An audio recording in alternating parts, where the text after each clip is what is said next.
Video like जरूर कर लीजिए और ऐसे वीडियो लगातार फ्री में पाने के लिए चैनल को तुरंत सब्सक्राइब कर लीजिए और बेल आइकन को जरूर टैप कर लीजिए ताकि आगे भी सारे वीडियो आपको मिलते रहे। यूट्यूब में फॉलो करते हैं तो प्लीज ये वाला फ्री टेलीग्राम चैनल जरूर ज्वाइन कर लीजिएगा। सारे नोटिफिकेशन सारे अपडेट यहीं पे आते हैं।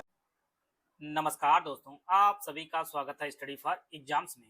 दोस्तों, पर्यावरण और पारिस्थितिकी के प्रश्नों को आगे बढ़ाते हम लोग कुछ और महत्वपूर्ण प्रश्न देखेंगे।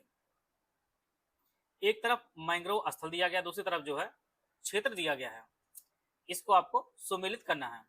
भितरकणिका, वेम्बनाड, पुलिकट, विक्रोली, महाराष्ट्र, तमिलनाडु, केरल और उड़ीसा। इसके लिए ऑप्शन दिया गया, आप लोग ऑप्शन पढ़ सकते हैं। भितरकणिका जो स्थल है यह जो है ओडिशा में स्थित है। वेम्बनाड यह जो है केरल में स्थित है। पुलिकट जो है यह आंध्र प्रदेश और तमिलनाडु की सीमा पर स्थित है, इसे हम लोग तमिलनाडु में मर्ज कर देंगे। और विक्रोली जो है यह महाराष्ट्र में स्थित है। इसका जो ऑप्शन 1 वाला है उससे सम्मिलित हो जाएगा।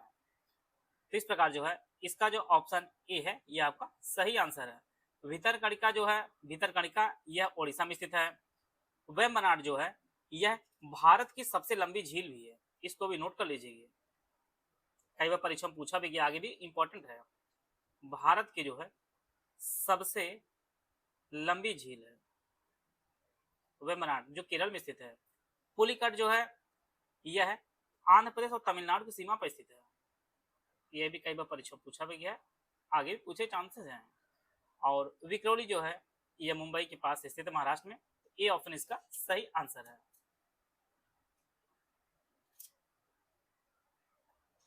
दो भिन्न समुदायों के बीच का संक्रांति क्षेत्र क्या कहलाता है? इकोटोन, इकेड, इकोस्फीयर या इनमें से कोई नहीं? इनमें से कोई नहीं। तो इसका जो सही आंसर है वो ऑप्शन, इसका जो ऑप्शन है वो है आपका इकोटोन ही इसका सही आंसर है। इसका जो ऑप्शन डी है इकोटोन कहलाता है। दो भिन्न समुदायों के बीच का जो है संक्रांति क्षेत्र इकोटोन कहलाता है। उदाहरण के लिए मैंग्रोव जो होता है वह स्थलीय और समुद्री पारितंत्र के बीच होता है। उसी प्रकार एस्टुअरी जो है नदी और समुद्र के बीच होता है। दलदल जो आपका जंगल और पानी के बीच होता है। तो ये सभी जो है आपके इकोटोन के अंतर्गत आते हैं। डी ऑप्शन इसका सही आंसर है। इकोटोन क्षेत्र में अक्सर दोनों आसन्न समुदायों की तुलना में प्रजातियों की विविधता और घनत्व जो है अधिक होता है, जिससे कोर प्रभाव भी कहा जाता है। तो दो भिन्न समुदायों के बीच का जो संक्रांति क्षेत्र होता है उसे इकोटोन कहा जाता है। डी ऑप्शन इसका सही आंसर है। यहाँ पर एक अंतर्राष्ट्रीय दिवस दिया गया, दूसरा तो दिनांक दिया गया। आपको पहचानना कौन सही सम्मिलित नहीं है। वन्य जीव दिवस 3 मार्च, पृथ्वी दिवस 22, विश्व पृथ्वी दिवस 22 अप्रैल, जैव विविधता दिवस 22 मई, ओजोन परत संरक्षण दिवस 16 अगस्त। तो इसका जो सही आंसर है वो ऑप्शन डी, ओजोन परत का संरक्षण जो दिवस मनाया जाता है यह 16 अगस्त को नहीं मनाया जाता है, बल्कि यह 16 सितंबर को मनाया जाता है। बल्कि आपका 16 सितंबर को मनाया जाता है। और यह दिन 1987 में ओजोन परत संरक्षण के लिए हुए मॉन्ट्रियल प्रोटोकॉल पर जो हस्ताक्षर की याद में जो है प्रत्येक वर्ष 16 सितंबर को मनाया जाता है। तो बाकी अंतर्राष्ट्रीय पृथ्वी दिवस 22 अप्रैल को, जैव विविधता दिवस आपका 22 मई को मनाया जाता है। डी ऑप्शन इसका सही आंसर है। विश्व मौसम विज्ञान संगठन का मुख्यालय कहाँ स्थित है? जिनेवा में, रोम में, सिडनी में या टोक्यो में? तो इसका जो सही आंसर है वो ऑप्शन ए, जिनेवा में स्थित है। विश्व मौसम विज्ञान संगठन का मुख्यालय है। इसकी जो स्थापना हुई थी वो 23 मार्च 1950 को हुई थी, जिनेवा स्विट्जरलैंड में। और यही कारण है कि 23 मार्च को जो है प्रत्येक वर्ष विश्व मौसम विज्ञान दिवस भी मनाया जाता है। 23 मार्च को जो है विश्व मौसम विज्ञान दिवस भी मनाया जाता है। और इसका जो मुख्यालय आपके जिनेवा स्विट्जरलैंड में स्थित है। भारतीय चारागाह और चारा अनुसंधान संस्थान कहाँ पर स्थित है? देवरिया, झांसी, वाराणसी या गोरखपुर? तो इसका जो सही आंसर है वो ऑप्शन बी, भारतीय चारागाह और एवं चारा अनुसंधान संस्थान जो है आपके झांसी में स्थित है। और इसकी जो स्थापना है वर्ष 1962 में इसकी स्थापना की गई थी। इसका जो ऑप्शन बी है वो आपका सही आंसर है। निम्नलिखित में से कौन सा एक बायोस्फीयर रिजर्व भारत के 3 राज्यों में फैला हुआ है? मानस, पंचमढ़ी, अगस्तमलाई या नीलगिरी? तो इसका जो सही आंसर है वो ऑप्शन डी, नीलगिरी जो है यह 3 राज्यों में फैला है। यह आपके तमिलनाडु, केरल और कर्नाटक में फैला है। ये 3 राज्यों में फैला है और इसी के अंतर्गत बांदीपुर, नागरहोल, मधुमलाई, वायनाड, साइलेंट वैली ये सभी जो है राष्ट्रीय उद्यान वन्य जीव अभयारण्य में स्थित है। इसका जो ऑप्शन डी है वो आपका सही आंसर है।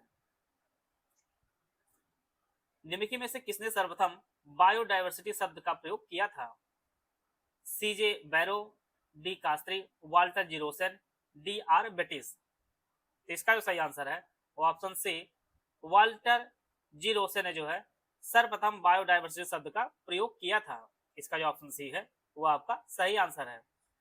जबकि इस शब्द को लोकप्रिय जो है ईओ विल्सन ने किया था और ईओ विल्सन को जो है जैव विविधता का जनक भी कहा जाता है। इसका जो ऑप्शन सी है वो आपका सही आंसर है। वाल्टर जी रोसन ने जो है बायोडायवर्सिटी शब्द का प्रयोग किया था सर्वप्रथम।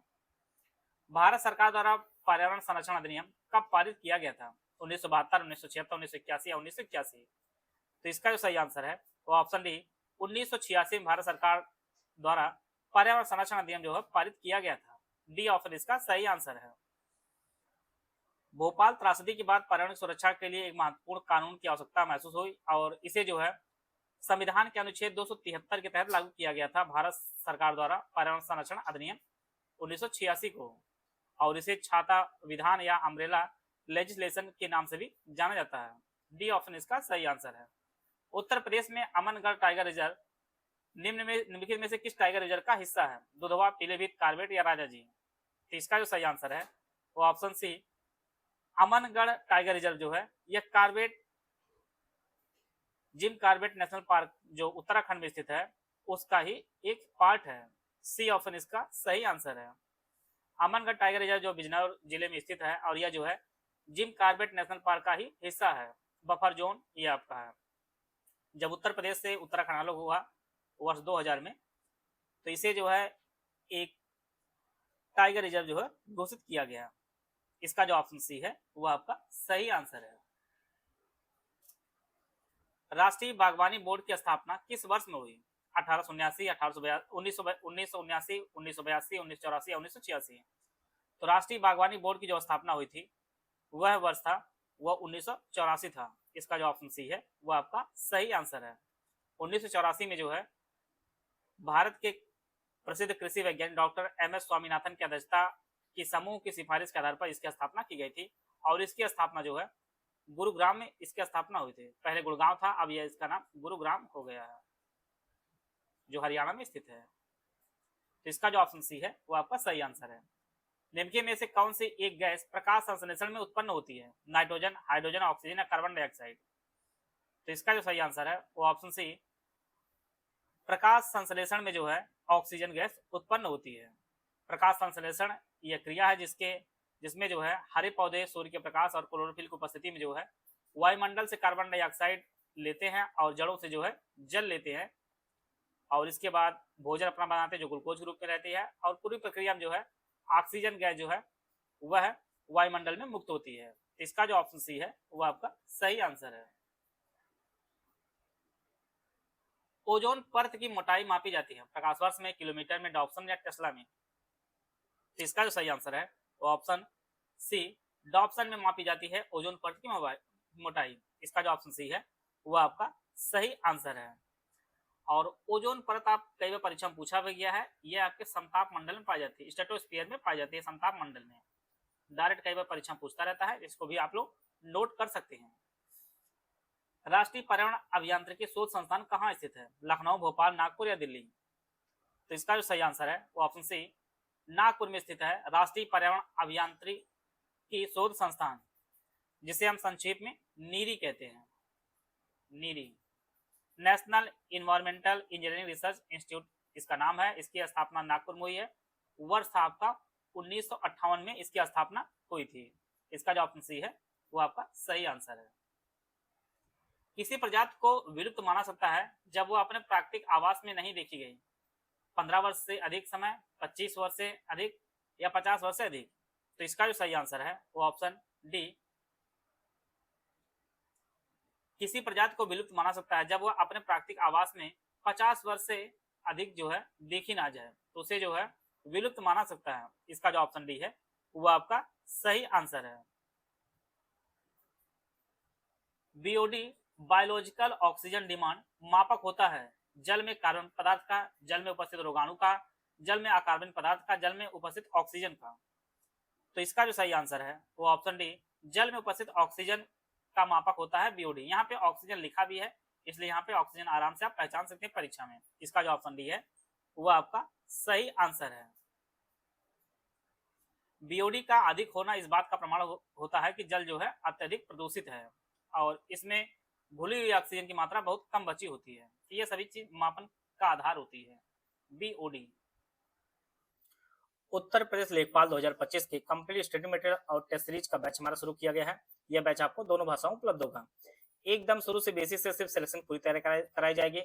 एग्जाम ओरिएंटेड सिलेक्शन मटेरियल दिया जाएगा, कंप्लीट 50 नोट दिए जाएंगे, स्मार्ट बोर्ड रिकॉर्ड क्लासेस दी जाएंगी जिसे आप अनलिमिटेड व्यू एक्सेस आपको दिया जाएगा और 30 टेस्ट सीरीज में दी जाएगी। इसकी जो वैलिडिटी होगी एग्जाम तक इसकी वैलिडिटी होगी। इसका जो प्राइस एक्चुअल प्राइस है 999 एक्चुअल प्राइस है। इसमें आपको ज्ञान सर कूपन कोड यूज करेंगे, यहाँ पर लिखा गया सारे कैपिटल लेटर में ज्ञान सर है, जिसमें आप कूपन कोड यूज करेंगे तो आपको 50% डिस्काउंट मिलेगा। तो एक्चुअल जो फीस पे करनी होगी वो आपको 499 फीस पे करके जो है आप इस बैच से जुड़ सकते हैं। यह बैच मिलेगा कहाँ पर? तो यह बैच आपको ज्ञान सर एजुकेशन ऐप पर आपको उपलब्ध होगा।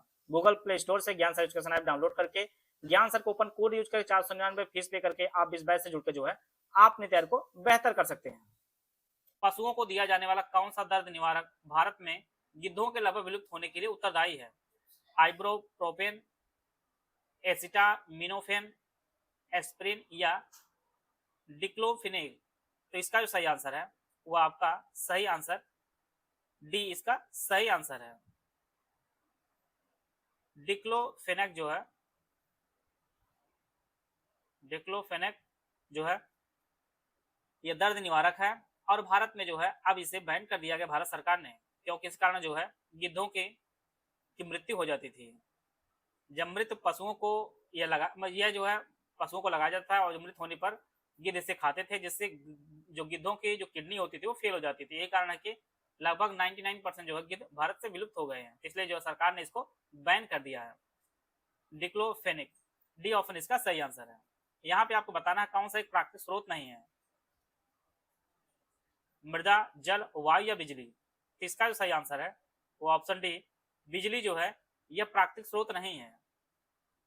बाकी मृदा है, जल है और यह वायु जो है ये सभी प्राकृतिक स्रोत हैं। इसका जो ऑप्शन डी है वो आपका सही आंसर है। बिजली को मानव जो है उत्पन्न करता है, कोयला से, जल से, पवन से, सौर ऊर्जा से जो है उत्पन्न किया जाता है। डी ऑप्शन इसका सही आंसर है। निम्नलिखित में कौन सा जीव समूह की सर्वाधिक जैव विविधता होती है? मत्स्य, उभयचर, स्तनधारी या कवक? तो इनमें से सभी में सबसे अधिक जो जैव विविधता होती है यह कवकों में होती है। डी ऑप्शन इसका सही आंसर है। इनकी संख्या मछलियां, उभयचरों, सरीसृप और स्तनधारियों की कुल संख्या से भी अधिक होती है कवकों की। डी ऑप्शन इसका सही आंसर है। भारत का पहला नाभिकीय ऊर्जा संयंत्र कहाँ स्थापित किया गया? कलपक्कम, रावत भाटा, नरौरा या तारापुर? तो इसका जो सही आंसर है वो ऑप्शन डी, तारापुर जो है भारत का पहला नाभिकीय ऊर्जा संयंत्र स्थापित किया गया था। इसका जो ऑप्शन डी है ये आपका सही आंसर है और तारापुर ये आपके महाराष्ट्र में है। महाराष्ट्र में वर्ष 1969 में जो है अमेरिका के सहयोग से इसे स्थापित किया गया था। कलपक्कम जो आपका तमिलनाडु में है, रावत भाटा ये आपके राजस्थान में है और नरौरा जो आपके यूपी के बुलंदशहर में है। बुलंदशहर में है। तो डी ऑप्शन इसका सही आंसर है। निम्नलिखित में कौन सा मृदा क्षरण का कारक नहीं है? वायु, जल, मरुस्थलीकरण या वनोन्मूलन? तो इसका जो सही आंसर है वो ऑप्शन सी, मरुस्थलीकरण जो है यह मृदा क्षरण का कारक नहीं है, बल्कि जो है यह इसका परिणाम है। सी ऑप्शन इसका सही आंसर है। तेज वायु, हवा, बहता हुआ जल, वनोन्मूलन, पेड़ों की कटाई ये सभी जो आपके मृदा क्षरण के कारक हैं। बाकी मरुस्थलीकरण जो है इसका परिणाम होता है। सी ऑप्शन इसका सही आंसर है। चंद्रप्रभा वन्यजीव अभ्यारण्य उत्तर प्रदेश के एक प्रमुख वन्यजीव अभ्यारण्य है। यह किस जिले में स्थित है? पीलीभीत, चंदौली, उन्नाव या महाराजगंज?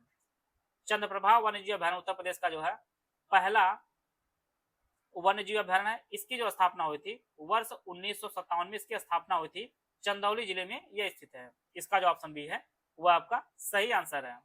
यहाँ एशियाई शेर को बसाने का प्रयास किया गया था। बी ऑप्शन इसका सही आंसर है। आते हैं अगला प्रश्न लोग।